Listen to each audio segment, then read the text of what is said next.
All right, welcome. Um, I'm here to discuss the results of Eternal Weekend North America that wrapped up earlier today. This is the first time I'm looking at the results, so my opinion is hopefully not predetermined or biased, but I do know that Keyring had won the event. I don't know the other details to be honest. But let's quickly go over the recap and see if we can conclude anything from the top 32 list. Now, I do know there was at least um, two Golgari, if you want to call it, two Cradle pilots who lost their winning in. Shout out to those players, Answer Key Gaming, and also Tony Morris, who is Cloud09 on our Discord. I know it's a little bit bittersweet to get the promo but not make the top eight, but I just wanted to, give them credit for their um, deep run into the, North America Eternal Weekend and hope to see them do well again in the future. So shout out to them for their deep run. And even though they lost their 15th round to try to get into the top eight, very, very proud of what they were able to accomplish overall. Now, let's go over quick details. Looks like there was 944 players. The event started yesterday, I guess, yesterday morning, which would have been October 11th. Right now, it is roughly 8:34 p.m. here in California, but uh, today was day two. I think starting with round 10 all the way to 15, and then top eight after that. So let's quickly dive into the top 32. Now, I'm not gonna go over. This is just rankings after round 15. Johan Larson, last year's defending champion. You know, first name basis himself, Larson, on their signature breakfast deck. Now, not coming in the number one seed. Now I know they lost in the. I think I saw that they lost in the semifinals, but let's see what how their breakfast list looks like. For illusionist, for the stock creatures, for Tamio is interesting. I don't know if I saw that previously out of Johan, but I guess that's cool to see. Obviously, she is any card that is creating ban discussion is has merit of being included, especially as a four of. Two swords to plowshares. So trimming on the disruption main deck. The 1 days for the gotcha. I don't hate it. Like obviously, yeah, you have high EV from it. Obviously, these lists have foregone Cabal therapy for a long time now. Instead, using Memory's Journey because it's on color. The one Ghost Vacuum main deck is a hedge towards Reanimator. The sideboard looks fairly stock, I guess, from a outsider's perspective. Three fairy for graveyard matchups, force of negation because there's a lot of keyring, consigned to memory, same thing. Source of plowshares, they moved it from the main deck to the sideboard. Pretty well-rounded list. I like the Serenity too. That's I think somebody saw somebody's screenshot that on screen against keyring, so that's pretty cool. So Mystic Forge here. See if there's anything cool about this list.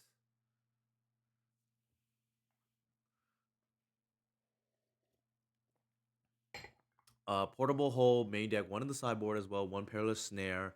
Everything else looks pretty stock. I think the portable hole just being an answer to just random not graveyard, random null right type effects such as collector oof. Uh has definitely been felt by me and definitely makes the matchup a lot harder now than before. But aside from that, I don't think anything too crazy that we haven't seen before, just on first blush. Hans Jacob Godek, obviously former champion as well. Looks like they're just on Reanimator. Nothing too crazy on first look here. You know, for Voidwalker is saying something for the mirror, I guess, and for Oopsaw spells. Also, just a good what's it called sideboard pivot. Only three wasteland. which I think is not too uncommon. Here again, looks like keyring only 3 Tezzeret, which is interesting. I've heard people go anywhere from like 0 to 4 on that. The looks like Ugin has been pushed out, and no, I don't think too different from John Barber's list. Again, Forge, Leyline of the Void. Nothing else that you know catches my eye, I guess.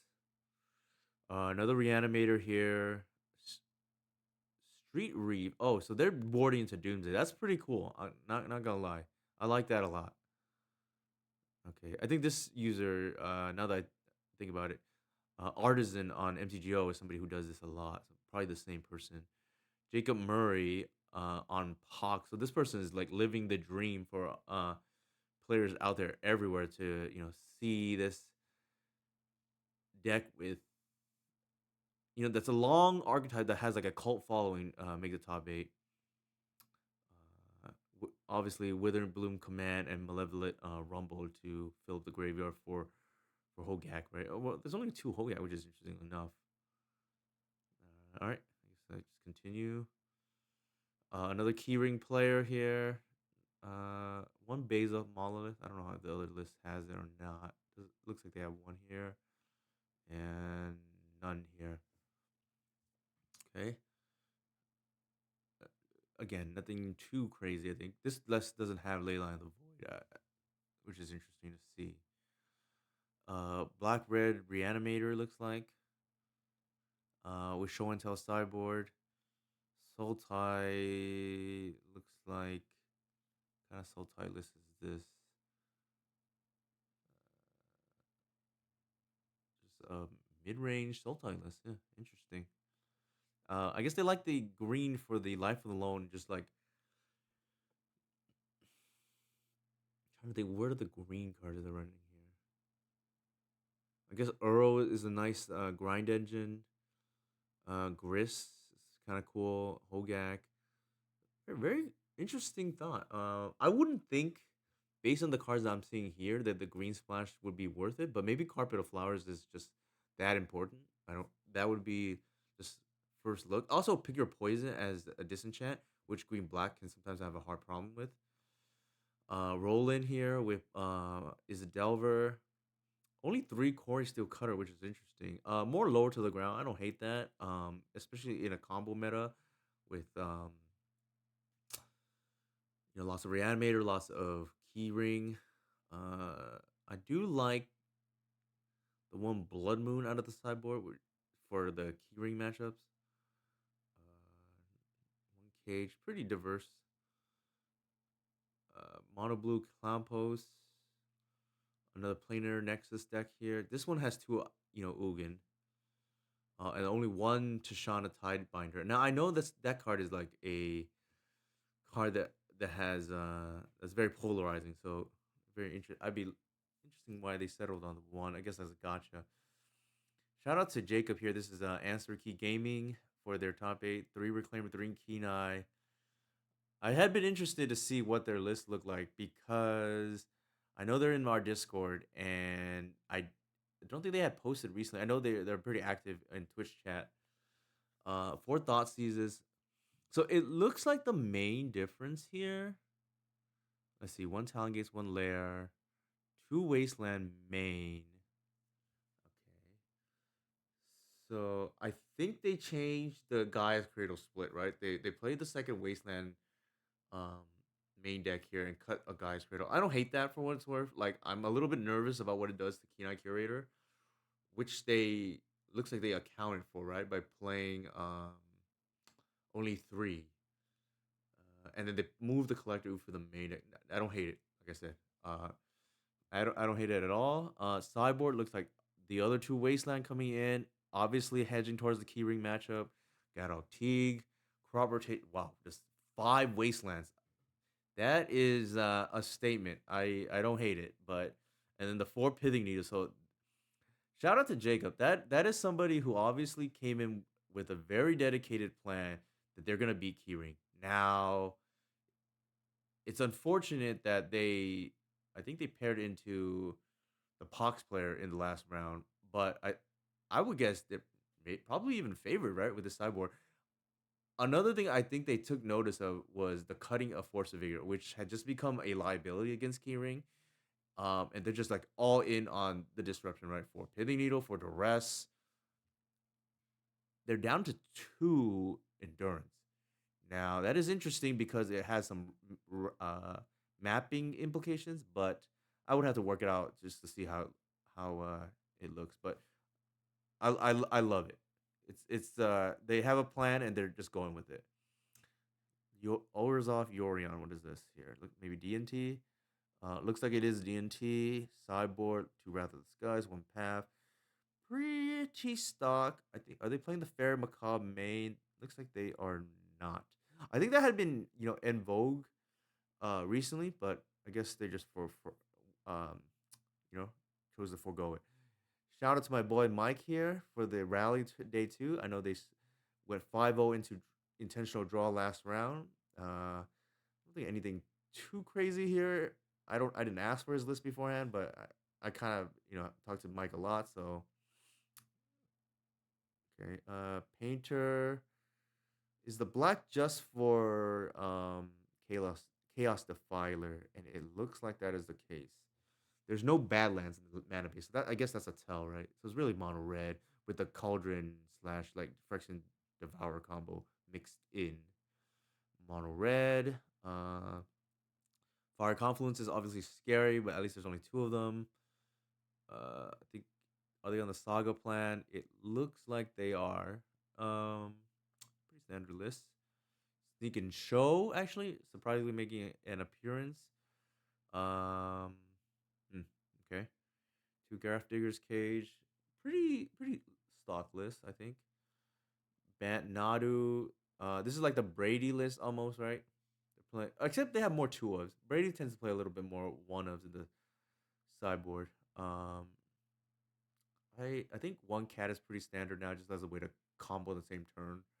Which, well, maybe I guess not the same turn. You just like I guess you have to pass the turn. Uh, Cephalid Breakfast again. This deck tends to in the hands of a good pot do well.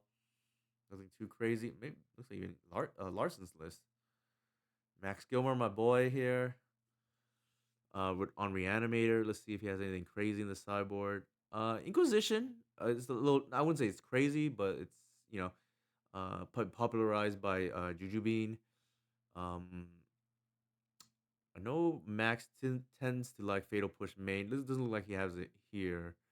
Otherwise, looks not too far from what Mike has been playing. Another DNT player. No Fair Macabre main. Actually, there is the Fair Macabre main here, which I think in this meta game is probably worth it. Reanimator. I think it's standard to not play removal. It doesn't look like there's removal here either. I'm not counting Borrower, obviously. Just talking about Fatal Push. What is this? Another Reanimator player. Pretty standard stuff again. Mono red. So here we're getting into, let's see, 33 points now. So I would say normally under most circumstances, I would cut the cutoff at 11-3, so 34 points and up. But I'm just gonna finish up to 30, top 32, because in this case it matters because those were the people playing for the Tendrils of Agony promo. So let's do that. Pretty standard, I think. Actually, I think did I see a Bone Crusher? Yeah, I did. They're playing the Karn sideboard. All right. Tony Morris, another Cradle pilot here. They were playing the. I call this the Andrea Mengucci list because Andrea played it. I would say 2 months ago in their event. He obviously Andrea and I talk a lot. Once he's playing Legacy and on this deck, and it's something that I totally understand the logic behind and have advocated. I have agreed with it as well in some circumstances that dictate it. So, namely, the idea is it plays mostly the same cards. Now, Force of Vigor is a little bit outdated, and I think Tony just used Andrea's list from 2 months ago. But the main takeaway is the top of the metagame, at least at that time, the decks tend to be not the matches where I want natural order. So I would play natural order in the sideboard because you don't want to accidentally lose to like a DNT, um, Moon Stompy, where natural order is like very important. So that's kind of the main difference. Both Andrea and I are big fans of Keen Eye Curator, and actually the one delta between Tony's list and Andrea's list is Andrea played four, and Tony here fit in the the second Thoughtseize main for it. The other thing here that is kind of a relic from the past is and Tony acknowledged this himself, but two Dryad Arbor is no longer really necessary. In the last 2 months, we realized that you don't really need that card, in, the second one in the deck anymore because of the redundancy of the hierarchs. So, kind of just wanted to point that out for anybody looking to pick up this list. That is one thing you definitely want to change, and probably want to come off the Force of Vigors for Pithing Needles as well. Okay, moving on is the Delver. Uh, Two Price of Progress. That is a very scary card, so keep that in mind for all you Cradle pilots out there. Aside from that, nothing too crazy. Actually, the Noxious Revival main is, to me, feels a little bit unhinged personally. I get it. You're trying to beat Reanimator, but I think if you don't pair into a graveyard matchup, it's otherwise kind of bad. Or Doomsday, I guess. Right. Sneak and Show. I think this is pretty stock. I'm looking at two Magus of the Moon, one Brotherhoods, and a Fire Confluence. Interesting, no Fury, but maybe the red count's low enough. I don't know. Uh, okay, here Esper Tempo. I think one of the reasons to play white in Splash is Wrath of the Sky, so they do have that in the sideboard. Surgical Extraction to me is pretty weak currently, but that's I think I would rather have Fairy Macabre. It's better against Reanimator. Everything else seems reasonable enough. Rolling Dragons, that's a cool card. All right, Soul Tie. Oh, okay. Looks like it's just Doomsday, and then the sideboard is like some packages to like shift the beat certain hate. Bant looks like another. Oh, okay. Christopher Wessel here. This is the Cradle Nadu, if you want to call it, list. It is more linear in terms of like the gameplay because you're just all in on the combo. I don't think you need Hoof from what I understand, and I would rather not play a bad card to draw. But besides that, like pretty stock list, and even Hoof, like it's I wouldn't say it's not stock. It's just I wouldn't play it personally, and it's not in every list. But obviously has its advantages because sometimes you could just green sun for a kill if you have like 3 4 creatures on board, right? All right, next. Finally, the last one, Mystic Forge again. To me, it's I don't think anything has really changed except I already kind of felt this way, but I've kind of think now based on looking at these top 32 and actually ignoring these last four for a second. Really top 22 is probably better because you want to draw the cutoff where it's distinguishable, right? Like the 34 here. But I guess it's worth it to mention that 32 is relevant because of the pricing for the promo. But in terms of the most competitive list where you're X3 or better, it I think it's safe to say at least maybe they have more numbers in terms of pilots too, but Reanimator and Keyring have really just like kind of separated themselves from the rest of the pack. If just look at these lists, right? I think Nadu, some people were high on entering Eternal Weekend, at least from a top 22 and even top 32 perspective. It didn't put the numbers that, and obviously we don't know. Actually, I guess we do know. It's like published now, but I would have to dig into the spreadsheets. Keyring probably has more pilots than Nadu overall, so that's a thing. But just on numbers alone, you want to be ready to beat. You want to be ready to beat Reanimator. You want to be ready to beat Keyring. I think those are two takeaways. From a deck perspective, I mean, I think Soul tie list is pretty interesting. I think obviously what Jacob did here, which is going all in on beating Keyring, that is pretty cool too. I think I would have to look at some of these other lists, but nothing else stood out to me. And maybe because a lot of these other lists, maybe you want to call it solved already.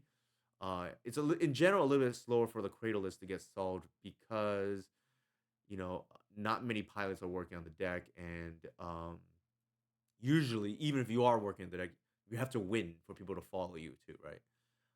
Okay, so that's kind of my quick analysis in terms of looking at the data or the list for the first time. I'd love to hear your thoughts. If you like my content, make sure to follow my content and like and subscribe.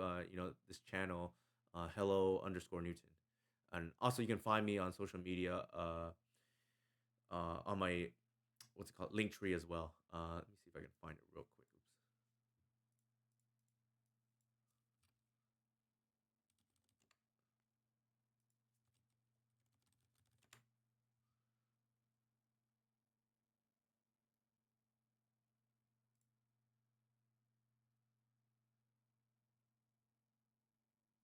Oops. Okay, it's I guess I cleared my cache. I'll worry about that later, but you can just message me if you want to find more content.